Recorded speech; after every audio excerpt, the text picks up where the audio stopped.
नमस्कार, सवाल 10 बजे देख रहे हैं आप और आपके साथ मैं खुरतू। आज बात वर्ल्ड डिप्लोमेसी को लेकर करेंगे और सवाल सबसे पहले यही कि क्या दुनिया अब दो खेमों में बट गई है? क्या यूक्रेन की जंग अब सिर्फ कीव और मॉस्को की लड़ाई नहीं बल्कि महाशक्तियों के टकराव का अखाड़ा बन गई है? ऐसा माना जा रहा है कि बीते दिन व्हाइट हाउस में अमेरिकी राष्ट्रपति डोनाल्ड ट्रंप और यूक्रेनी राष्ट्रपति वोलोदिमिर जेलेंस्की की अहम मुलाकात ने तीसरे विश्व युद्ध का दरवाजा खोल दिया है। इस मुलाकात में यूरोप से लेकर मिडिल ईस्ट तक नया वॉर प्लान तैयार किया गया। रिपोर्ट्स के मुताबिक इस बैठक में यूक्रेन की हवाई सुरक्षा मजबूत करने, patriot air defence system, interceptor मिसाइलों की आपूर्ति करने और रक्षा उत्पादन में सहयोग जैसे मुद्दों पर चर्चा हुई। दूसरी ओर इजराइल के साथ अमेरिका की रणनीतिक साझेदारी और रूस के साथ ईरान, चीन और उत्तर कोरिया के बढ़ते सैन्य सहयोग ने दुनिया भर की चिंता इस वक्त बढ़ा दी है। सवाल यह है कि क्या व्हाइट हाउस में हुई यह बैठक यूक्रेन युद्ध की दिशा बदल देगी? क्या ट्रंप के फैसले के बाद पुतिन और आक्रामक होंगे? और क्या दुनिया एक ऐसे दौर में प्रवेश कर रही है जहां हर सैन्य फैसला वैश्विक तनाव को और खतरनाक बना सकता है? आज हम आपको दिखाएंगे ट्रंप जेलेंस्की मुलाकात के अंदर की पूरी डिटेल्स, पूरी कहानी, रूस के अगले दांव का विश्लेषण और उस वैश्विक शांति संघर्ष की तस्वीर जिसने पूरी दुनिया की धड़कनें तेज कर दी है। लेकिन उससे पहले कुछ डिटेल्स हम आपके लिए इकट्ठा करके लाए हैं।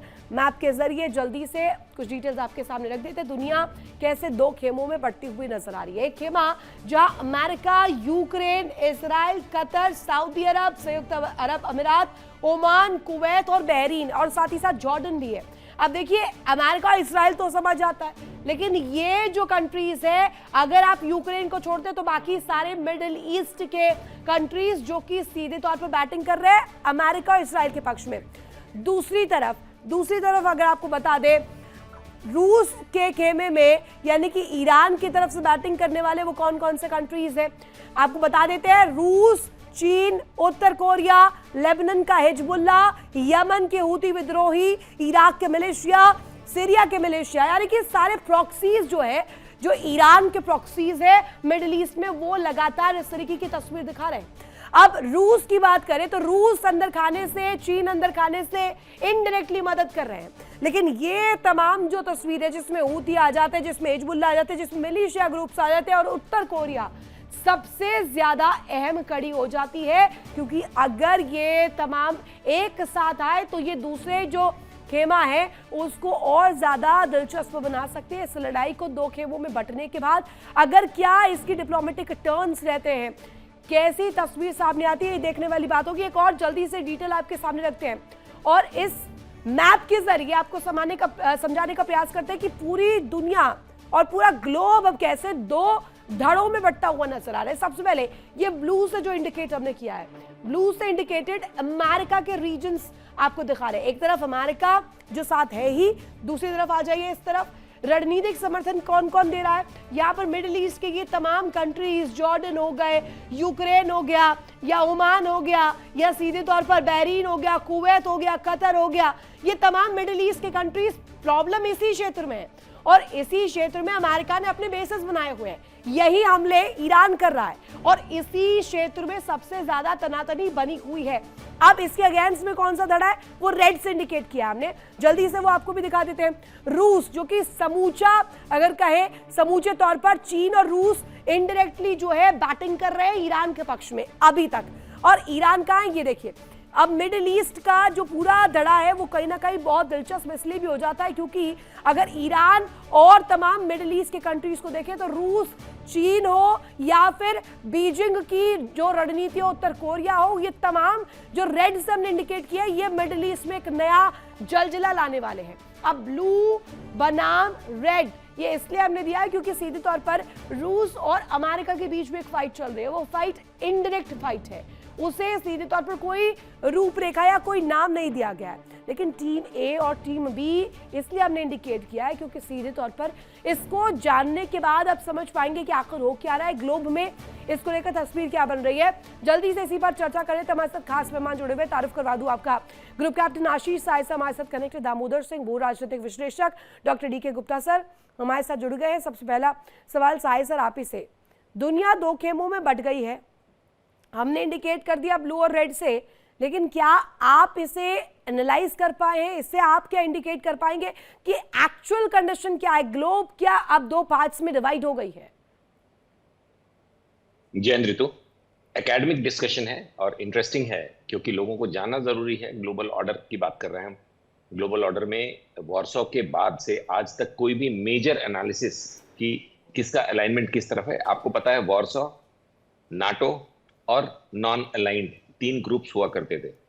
जब 90s में यूएसएसआर डिसइंटीग्रेट किया तो उसके साथ ऑटोमेटिकली वॉरसॉ पैक्ट खत्म हो गया, माना गया, और उसके 15 कंट्रीज में यूएसएसआर बट गया था। 15 Nations, different independent Nations with their own flag and constitution.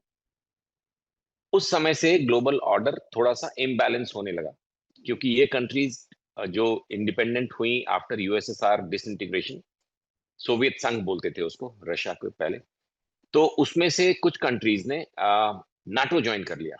तो एक तरफ वॉरसॉ कोलैप्स कर गया, दूसरी तरफ नाटो के नंबर्स बढ़ गए, इंक्लूडिंग उनका जो प्राइमरी एनिमी था यूएसएसआर, उसके तीन धड़ों ने, Latvia, Lithuania and one more, Estonia I think, इन तीनों ने नाटो ज्वाइन कर लिया था। तब से धीरे धीरे प्रोसेस हो रहा था एक यूनिपोलर वर्ल्ड की तरफ। यूनिपोलर नाटो को माना जा रहा था, लेकिन ट्रंप वन के बाद से वर्ल्ड ऑर्डर में फर्दर चेंजेस शुरू हुए। ये यूनिपोलर यूएस होने लगा। यूएस ने डोमिनेशन शुरू किया, इंक्लूडिंग अपने ओन अलाइज के ऊपर। ये मेरी क्यूरियोसिटी के लिए सर बेसिकली ये क्वेश्चन और ऐड ऑन कर देती हूँ इसी से। एक तरफ हमने दिखाया, इंडिकेट किया कि पूरे के पूरे समूचे देश अमेरिका का साथ दे रहे, कतर हो, जॉर्डन हो, बहरीन हो या यूक्रेन ही क्यों ना हो। अभी इसका मुकाबला करने के लिए दूसरी तरफ से बैटिंग कौन कर रहे हैं? ग्रुप्स, संगठन्स। और ये सीधे तौर पर अगर देखा जाए, चाहे मिलिशिया गुट हो, हूती हो, हमास हो, हिजबुल्ला हो, क्या ये कंपीट करने के लिए केपेबल इनफ है एक पूरे के पूरे धड़े से जिसमें अलग अलग देश शामिल है? ऋतु, बेटर अंडरस्टैंडिंग के लिए बहुत ही डीप है। दो वर्टिकल्स रखते हैं, एक स्टेट पावर्स और एक जो प्रॉक्सीज हैं। तो प्रॉक्सीज की बात अभी हम नहीं करते, स्टेट पावर्स। तो अमेरिका, नाटो, ईयू, जो ट्रंप के पहले तक एक ऑर्गेनिक अलायंस दिखते थे, वो ट्रंप वन के बाद, जो मैं इंसिस्ट कर रहा हूं, उसके बाद से वो ऑर्गेनिक अलायंस नहीं रह गए। ईयू के और नाटो के कुछ कंट्रीज के बहुत मतभेद हैं अमेरिकन प्रेसिडेंट ट्रंप के फॉरेन पॉलिसी पे। तो इसलिए हम इसको जस्ट बाइपोलर करके कि नहीं दो धड़ों में बढ़ गई, नहीं। नाटो अभी बहुत खफा है ट्रंप की फॉरेन पॉलिसी से या ग्लोबल हैंडलिंग से। इसीलिए उन्होंने इतने मेजर वॉर में अपने लॉसेस को सहते हुए भी अपने आर्टिकल 5 को वायलेट किया है। अमेरिका अंडर अटैक है और नाटो ने उसका साथ नहीं दिया है हॉर्मुज में। तो इसको इस चश्मे से भी देखना पड़ेगा ऋतु, क्योंकि ऊपर से ऊपर आपको लग रहा है कि ठीक है, नाटो है, ईयू है, ये सब अमेरिका के साथ हैं। फैक्ट है कि इनके अपने धड़े में जितनी मैसिव अलाइनमेंट रशिया और चाइना की है, नॉर्थ कोरिया को भी थोड़ी देर हटा देते, रोग नेशन है, उनका कुछ नहीं पता रहता, but Russia China together control massive Arsenal of nuclear weapons and a mighty military. तो ये एक है, जबकि नाटो, ईयू और अमेरिका ऑन टॉप, ये एक नहीं है। हमने इस वॉर में देखा कि नाटो ने अमेरिका का साथ एकदम डिनाई कर दिया। ना सिर्फ साथ नहीं दिया, नाटो के कुछ कंट्रीज ने अमेरिका को, तो लड़िएगा किससे? लड़िएगा एक क्षेत्रीय जब जंग शुरू होती है तो लड़िएगा किससे? पड़ोसियों से ही लड़िएगा ना। अमेरिका तो ईरान से कितना दूर है, ना हमले कर पा रहा है ईरान उस पर, ना अमेरिका को लेकर कोई रणनीति बनाएगा, ना आगे का ऐसा कुछ होने वाला है। अब ऐसा तो कोई तुरुप का इक्का नहीं छुपा रखा जो अमेरिका के ऊपर सीधे विस्फोट किया जाए। दामोदर जी, इस पर भी प्रश्न बनना बहुत जरूरी है कि वो रीजनल तौर पर अगर देखें, मिडिल ईस्ट के वो तमाम कंट्रीज जैसे अपने पाले में फिट कराए बैठा अमेरिका, चाहे वो बहरीन हो, कुवैत हो, जॉर्डन हो, मिडिल ईस्ट के वो तमाम ठिकाने हो जिन पर अपना पूरा हुकूमत और पूरा रुतबा जमाए हुए अमेरिका बैठा हुआ, वहां से कैसे लड़ेगा ईरान?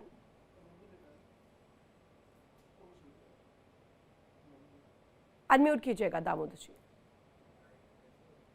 देखिए, ईरान को लड़ना है तो वो लड़ रहा है, उसमें ये नहीं कहा जा सकता कि ईरान ने अमेरिका के जो जितने भी सरपरस्त मुल्क हैं उनको नुकसान नहीं पहुंचा रहा। आप सऊदी अरबिया में देखिए, हुती के थ्रू, हुती कौन है सबको पता है पूरी दुनिया में कि हुती को कौन प्रमोट कौन सपोर्ट करता है, हुती किसका अलाई है, सब पता है। लेकिन उन्होंने सऊदी अरब के ऊपर अटैक किया है। और एक चीज यहाँ पे इंटरेस्टिंग ये भी कि उनका अमेरिका के साथ सऊदी अरबिया का एक पैक्ट भी साइन हो रखा है, जिसमें उन्होंने कहा कि अगर तुम्हारे ऊपर कोई हमला होगा तो हमारे ऊपर हमला माना जाएगा। और पाकिस्तान बेबस समझ लो या समझ लो कि उसने डिप्लोमेटिकली करेक्ट होने की कोशिश करी, या आदतन उसने समर्थन नहीं किया सऊदी अरबिया के साथ जंग करने वो बिल्कुल नहीं। हालांकि उसे कुछ मिलिट्री पर्सनल स्टेशन कर रहे काफी दिनों से खबर थी। तो ऐसे हालात में ईरान देखो, ईरान के पास अब खोने के लिए कुछ बचा नहीं बहुत ज्यादा ऋतु। कहने की बातें जरूर है, रिटोरिक क्रिएट करना, बड़ी बड़ी बातें करना, लेकिन असल मायने में सबको पता है कि अमेरिका के पास बहुत बड़ी पावर है। इस हालात में ईरान को जो सबसे सॉफ्ट और इजी टारगेट थे वो अमेरिकन बेसेस थे, उनके उसने उनका नुकसान पहुंचाया। एक लेकिन मैं आपको बता दूं कि बहुत ज्यादा दिनों तक मिडिल ईस्ट में ईरान से जितने भी मुस्लिम कंट्री वो खफा नहीं रह सकते। आपने देखा होगा खामनेई के अंतिम संस्कार में भी सऊदी अरबिया से और बाकी भी वो कंट्री जिनके बारे में सोचा भी नहीं जा सकता था, वहां से भी डेलीगेशन आए थे। तो उम्मा इनका सक्सेस हो या ना हो, लेकिन ये लोग कहीं ना कहीं एक दूसरे के साथ कनेक्ट होने की कोशिश करेंगे। और आने वाले समय में ये भी मुस्लिम कंट्री तय करेंगे क्या अमेरिका वाकई में हमारी हिफाजत कर पाया है, या कर पाएगा या नहीं कर पाएगा। ठीक है, अभी डोनाल्ड ट्रंप है, थोड़ा अग्रेसिव है, वो सारे कंट्रीज को डरा के धमका के अपने साथ रखे हुए हैं। लेकिन आने वाले समय में जैसे ही ट्रंप की हुकूमत अमेरिका में चेंज होगी, आप देखेंगे कि मिडिल ईस्ट और ग्लोबल ऑर्डर बहुत जल्दी और बहुत तेजी से बदलने वाला है। क्योंकि इस युद्ध के बाद से अमेरिका की भी जो फजीहत हो रही है और जिस तरह से हो रही है, और बाकी भी कंट्रियों को जितना लॉस हुआ है इस डोनाल्ड ट्रंप की इन सब चीजों की वजह से, ये जो स्टेप लिए उन्होंने और ऑब्जेक्टिव भी उनका अचीव नहीं हो पाया ईरान युद्ध में, तो काफी सारी चीजें बदलने वाली हैं। और आने वाले समय में हम नए ग्लोबल वर्ल्ड ऑर्डर को देखने वाले हैं, जहां पे मिडिल ईस्ट की कंट्री हो सकता है एक अलाइ बनाए, हो सकता है अमेरिका को यहाँ से बाहर करने की कोशिशें हो बिजनेस। लेकिन एक चीज है कि जितना बड़ा बिजनेस उनका अमेरिका के साथ में है वो किसी और मुल्क के साथ नहीं है। तो ये जरूर हो सकता है प्रभावी हो यहाँ पर। लेकिन कहीं ना कहीं अमेरिका से अभी सारे मिडिल ईस्ट के कंट्री उतना खुश नहीं होंगे जितना कि पहले थे, क्योंकि अमेरिका की वजह से ही उनका लॉस हुआ, उनको कीमत चुकानी पड़ी, उनके एयरपोर्ट उनकी असेट्स, रैमको जैसी रिफाइनरीज बर्बाद हुई हैं। तो इसका श्रेय भी अमेरिका को ही जाता है, इस लड़ाई को जाता है जो डोनाल्ड ट्रंप ने शुरू करी है। ऋतु, साथ ही डीके गुप्ता सर हमारे साथ connected. D K Gupta sir, Ukraine कितनी इंपॉर्टेंस रखता है इस पूरी कंडीशन में, क्योंकि यूक्रेन एक ऐसा धड़ा जो खुद ही अभी जंग में है, खुद अमेरिका के बलबूते अभी इस जंग में टिका हुआ है, वो कितना क्रूशल रोल यहाँ पर प्ले करेगा। क्योंकि अभी हमने बात की, जैसा कि सर बता रहे थे साई सर, कि नॉर्थ कोरिया को आप पूरी तरीके से कंसिडर नहीं कर सकते, रोग नेशन है। अब यहाँ यूक्रेन को कितना करें? अनम्यूट कीजिएगा गुप्ता सर। नमस्कार आप सभी लोगों को। देखिए, अगर हम यूक्रेन को देखें तो Ukraine is perfect tool for America. America के सामने अभी यूक्रेन ने नॉर्थ कोरिया का और ईरान का कैस्पियन सागर में अटैक करके पासा फेंका है बार्गेनिंग का, मुझे पैट्रियट मिसाइल दो और मैं तुम्हारे लिए फ्रंट बनूंगा अगेंस्ट ईरान। तो यूक्रेन भी अपना जितना भी कर सकता कर रहा है, और जो यूक्रेन के राष्ट्रपति हैं अपने सर्वाइवल के लिए वहां पे लड़ रहे हैं। और मैं बता दूं कि around 60% population of Ukraine doesn't want a weak Russia actually, और रसिया को स्ट्रॉन्गर रसिया देखना चाहते हैं। और वहां पे उनकी अपनी एक जीन्स है जो कि पूरे यूएसएसआर को आज भी अपना एक पिक्चराइज करके अपने सामने रखती है। और वहां पे यूरोपियन यूनियन और अमेरिकन हस्तक्षेप से जेलेंस्की जैसे कुछ नेता आए, और जिसकी वजह से आज वहां पे ओरिजिनल पॉलिटिशियन नहीं है, और उसकी वजह से यूक्रेन को कहीं न कहीं प्रॉब्लम हो रही है। वहां के लोग जो हैं वो जो डेवलपमेंट MiG-21 जैसे एयरक्राफ्ट यूक्रेन बनाता था, वहां के आज भी देखेंगे तो दुनिया का सबसे ज्यादा एनर्जी जो है क्विकली अगर कोई भेजता है तो यूक्रेन भेजता है। उस देश को रोग देश बनाने के राह पर only because of the European union, क्योंकि यूरोपियन यूनियन नहीं चाहता कि रसिया जो है उससे क्लोज आ जाए, यूक्रेन पे कब्जा कर ले, तो पूरी तरह से कोशिश कर रहे हैं। और यहाँ पे अगर हम ट्रंप की बात करें तो देखिए, ट्रंप वैसे उनके बारे में बहुत कुछ कहा जाता है, लेकिन मैं अगर उनको डक पॉलिसी के हिसाब से देखूं तो ऊपर वो चलते रहते हैं पानी में, लेकिन उनका पैर नीचे चलता रहता है, चाहे कोई भी वो एक्शन ले, चाहे झूठ बोले सच बोले सोशल मीडिया करें, लेकिन एक हम ग्राफ खींचे तो स्मूथली चीजों को ठीक है, स्मूथ करिए चीजों को। लेकिन अभी खुद जंग में रूस के साथ हमने देखा यूक्रेन कितनी जद्दोजहद करता हुआ नजर आया, कितनी थू जेलेंस्की की हुई है कि वो अपने देश को जंग में झोंक रहे हैं। लेकिन अब एक ऐसा धड़ा जो मिडिल ईस्ट में खुला है, उस धड़े में सहयोग कितना कर पाएगा यूक्रेन, कितना टिक पाएगा? नहीं, यूक्रेन कुछ नहीं कर पाएगा। देखिए, यूक्रेन को इंस्टिगेट करेगा। यूक्रेन अगर कैस्पियन सागर में अगर मिसाइल अटैक करता है रशियन अगर शिप पर या यूरेनियम शिप पर, तो एक जो रेड सी में सऊदी अरेबिया के थ्रू अमेरिका ने ओपन करवा दिया है छोटा सा, और उसके बहाने वहां पे भी अटैक करेगा। ऑलरेडी मई 2025 के अंदर अमेरिका और हुदीस के बीच में समझौते हो चुके हैं कि हमारे शिप पे अटैक नहीं करोगे। तो एक धड़ा वहां खुल जाएगा, एक हॉर्मुज हो गया, एक कैस्पियन सी हो गया, और एक ही सेफेस्ट रूट है ईरान के लिए कैस्पियन सी, जहां से उसको चाइना और रसिया के से जो भी इंपोर्ट और एक्सपोर्ट का जो है रास्ता खुलता। अगर तुम हॉर्मुज को बंद करोगे तो मैं कैस्पियन को बंद कर दूंगा, तो तुम्हारे पास कोई रास्ता नहीं। आज के डेट में जो मैं डाटा एआई से ले पा रहा हूं, 456 मिलियन डॉलर का पर डे का इंपोर्ट ईरान के अंदर होता है हॉर्मुज की तरफ, जो कि चोक हो चुका है। तो वहां की कोई न्यूज दुनिया में नहीं आ रही कि वहां पे एक्चुअली हो क्या रहा है, वहां कितना फ्रस्ट्रेशन है, लोग कितने परेशान हैं। जैसे क्यूबा का तो न्यूज आ रही है, ईरान का नहीं आ रहा है, क्योंकि ब्लॉकेड चारों तरफ से ईरान के पास है, सैंक्शंस है, सारी चीजें उसके साथ चल रही हैं। तो एक थर्ड ओपन सक्सेस हुए हैं खोलने में ट्रंप थ्रू यूक्रेन। तो यूक्रेन वहां पे फैसिलिटेट करेगा अमेरिका को, न कि उसके पास खुद की शक्ति है। देखिए, आज उसके पास कोई हथियार नहीं है कि वो फाइट करे। वो जो है एक ड्रोन के भरोसे आप दुनिया में जीत नहीं सकते। जैसे मैं पिछले भाग में आपसे कहा था कि न्यूक्लियर पावर होके अब दुनिया में बादशाह नहीं बन सकते, नहीं तो इजराइल और नॉर्थ ना कोरिया, बने पाकिस्तान दुनिया बादशाह, के ना सबसे बने बड़े पावर बादशाह, होते हैं। लेकिन अभी इसमें तिकड़ियां जो फिट हो रही हैं, ग्लोब को दो अलग अलग पर्सपेक्टिव पे बांटने की जब बात आ रही है, तो ये हो रहा है सर, सॉरी टू से, बट ये हो रहा है। और साय सर, आप मुझे जरा बताइएगा कि क्या इसमें कोई ऐसा हम अंदाजा लगाए, कोई ऐसी प्रोबेबिलिटी बन रही है कि क्या रशिया को एक नए टेक के साथ आ सकता है, एक ऐसा दाव जो पूरे ग्लोबल ऑर्डर को बदल दे? क्योंकि अभी हैसियत है रूस के पास, क्योंकि वो ईरान को ऐसा बैकअप दे सकता है। रशिया का प्राइमरी कंसर्न अभी अपना accession of Crimea, absolute accession of Crimea and access to a hot water port, जो कि उनको यूक्रेन के एक खास इलाके पे कब्जा करके मिलेगा। ये प्राइमरी एंड ओनली फोकस है रशिया का फॉर दिस वॉर। बाकी चीजें पेरिफेरल हैं, उनका कोई ज्यादा इंपैक्ट नहीं पड़ने वाला। लेकिन इस प्रोग्रेस में उन्होंने जितना सोचा था, यूक्रेन ने कहीं उससे ज्यादा रेसिस्ट कर लिया। और पिछले 1.5 महीने की अगर बात करें cease fire of Iran US के दरमियान, तो ये ड्रोन करके जो नया न्यूसेंस हुआ है ना, वन वे ड्रोन्स, इन्होंने रशियन इकोनॉमी को बहुत डैमेज कर दिया। तो इस वजह से अभी रशिया थोड़ा सा टाइट है। अदरवाइज मेरे असेसमेंट के हिसाब से by the next two months, 1 month, Russia should have been able to talk it out कि चलो बैठ के बातें कर लेते हैं यूक्रेन के साथ। ईरान फ्रंट पे रशिया ने डेलिबरेटली बहुत एक्शन नहीं दिखाया, क्योंकि अमेरिका से उन्होंने बातें करके डिप्लोमेटिक लेवल पे अपने सारे सैंक्शंस फॉर ऑयल सेल खत्म कराए। ये बहुत मेजर रिकवरी हुई, तो इस वजह से वो ईरान से दूर रहे।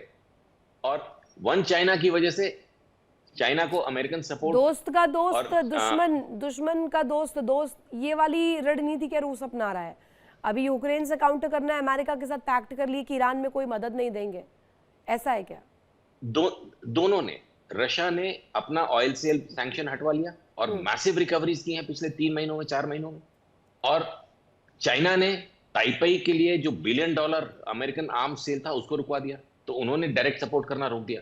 दोनों जो ईरान के डायरेक्ट सपोर्ट में आने वाली कंट्रीज थे, उन्होंने वीटो का इस्तेमाल नहीं किया। जब ईरान का कंडेमनेशन हुआ for attacking the gulf countries US basis, तो उसमें इन्होंने वीटो इस्तेमाल नहीं किया। तो ये जब आप डेप्थ में स्टडी करते हो तो आपको पता चलता है कि ऊपर से वो जो अल जजीरा और CNN, उससे बातें नहीं बनती। वहां एक्सपर्ट्स, आई रियली वंडर, या तो वो पेड होते हैं या उनकी एनालिसिस में एरर्स हैं। लेकिन ये हमने देखा है 28 फरवरी से अभी तक कि China because of Taipei, Taiwan बोलते हैं आप, और रशिया बिकॉज ऑफ ऑयल, इन्होंने ईरान का साथ छोड़ा। Iran must have expected much more from them. हाँ, इलेक्ट्रॉनिक इंटेलिजेंस दी है उनको, गाइडेंस ऑफ सैटेलाइट दिया है, क्योंकि इनको भी कहीं ना कहीं स्कोर सेटल करने होते हैं। Coming back to Ukraine, Ukraine ने भी अमेरिका से जितना सपोर्ट चाहा था, बिकॉज ऑफ फिर तो हिपोक्रेसी हुई, पर्सनल बिजनेस, फिर तो हिपोक्रेसी हुई दामोदर जी। रशिया और चाइना फिर हिपोक्रेसी कर रहे हैं। ये हिपोक्रेटिक मूव नहीं हुआ कि आपने थोड़ा थोड़ा इंटेलिजेंस सपोर्ट दे दिया, थोड़ा थोड़ा आपने तकनीकी तौर पर मदद दे दी ईरान को, और जहां देनी चाहिए थी फुल फ्लेजेड, वहां आपने अपने कदम पीछे कर लिए? दामोदर जी, 91 के बाद यूनिपोलर मूवमेंट था अमेरिका के लिए, लेकिन अब ये जो मूवमेंट है वो बिखर रहा है। अगर आप देखें तो एक नया वर्ल्ड ऑर्डर इस समय, एक आप रसिया की जब बात करते हो तो खाली रसिया मत देखें, रसिया, चाइना, नॉर्थ कोरिया और ईरान, ये सारे कंट्री भी एक साथ एक जगह पे खड़े एक दूसरे के साथ हमेशा। तो अगर ये कहा जाए कि आपका जो सवाल है कि रसिया और चाइना जो थोड़ा थोड़ा सबके साथ बैलेंस रखते हैं, तो इन सब चीजों के पीछे जो एक वजह होती है वो होता है इकोनॉमिक रिलेशंस, और हर एक कंट्री को अपने देश का फायदा, बिजनेस का फायदा और उसका जो कोर बिजनेस है उसकी एक्सपोर्ट इंपोर्ट का फायदा होना चाहिए। उसके बाद ही सब चीजें शुरू होती हैं। देखने में हमें चाहे कुछ भी लगे, और साय सर ने जो बोला, CNN और अल जजीरा के जो पैनलिस्ट होते हैं उनसे बाहर जाके सोचे, तो एक चीज बिल्कुल साफ है कि जहां से जिसको अपने बिजनेस का फायदा मिलेगा, वो आज चाइना ईरान के साथ है तो भी उसकी वजह पूरी दुनिया को पता है। रसिया आज इस मौके पे क्या फायदा उठा रहा है वो भी सबको पता है। अगर रसिया को कल को फायदा उठाने के लिए कुछ और मुल्क मिलते हैं जहां वो अपने आयल सप्लाई कर सकता है या डिफेंस एक्सपोर्ट कर सकता है, वो उनके साथ भी खड़ा होगा। कहने सुनने की बातें हैं, आइडियोलॉजिकली सबको एक दूसरे के साथ सपोर्ट कर देता, हम तुम्हारे साथ खड़े, लेकिन जब डीप डिस्कशन होते हैं और जहां पे UN पे वीटो करने की बात आती है, तो हर मुल्क सिर्फ अपना हित देखता है और उसको अपने हित पे शामिल होता है। सबसे पहले उसका इकोनॉमी, उसके मुल्क की तरक्की, ये सबसे पहला फैक्टर है।